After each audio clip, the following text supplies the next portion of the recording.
A woman with advanced melanoma is forced to spend the rest of her days in constant agony, wishing that there is something that could be done to put her out of her misery, though she is faced with the reality that all she can do is wait for the sweet relief of death.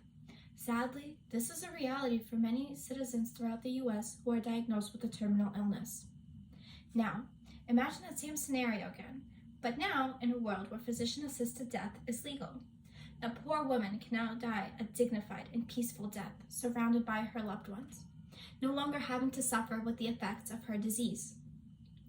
The debate on physician-assisted death is a controversial one that involves legal, moral, personal, medical, and religious issues. Nevertheless, physician-assisted death needs to be legalized for terminally ill patients with a competent state of mind. It is immoral to force another human being to live an agonizing, low-quality life, as well as restrict their constitutional rights. The most common argument for physician-assisted death is that patients deserve to die with dignity. Dying with dignity means giving patients the option to choose when they go instead of having to sit around and wait for their illness to take them. A real-life example of this is Dr. Dan Swagnard, who had to watch patients suffer for weeks to months on end while their families stood by hopelessly and helplessly. He has now been diagnosed with a terminal illness, and he hopes he's given the option to choose when and how he goes. Dr. Swagnard believes that it's a physician's duty to help a patient be relieved from pain, even if it's through death. He understands that at the end of the day, the patient has the right to choose their own fate. No one has the right to tell you that you don't deserve this choice to go peacefully and painlessly. No one has the right to dictate under what means you cease to exist. It is the utmost human right to decide your own demise.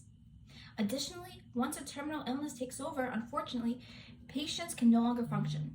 The life quality is diminishing and they're no longer able to enjoy living. That isn't life. Life is a valuable gift, one which should be enjoyed. And once you're starting to force a person to live a life of endless pain, it's no longer a gift.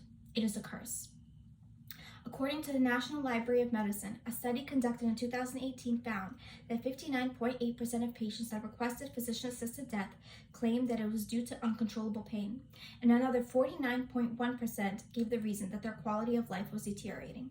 There may not be a cure for terminal illness yet, but we can offer some relief for both the stricken patients and their family if physician-assisted death is legalized.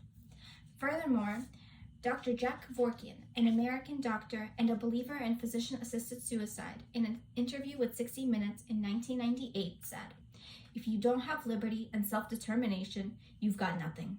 That's what this country was built on. And this is the ultimate self-determination when you determine how and when you're going to die when you're suffering. Being able to die is a human right that shouldn't be taken away.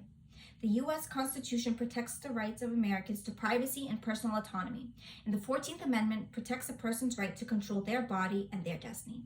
Your body is your right, and our entire legal system is structured on the fact that a citizen has the right to self-ownership. An individual's body doesn't belong to the doctors or the government. The doctors can only guide the patient's decisions unless the patient isn't mentally competent. At the end of the day, your body is your choice. As an American citizen, you are granted the right of bodily autonomy, and it cannot be taken from you." To sum up my earlier remarks, physician-assisted death needs to be legalized throughout the U.S. for a multitude of reasons.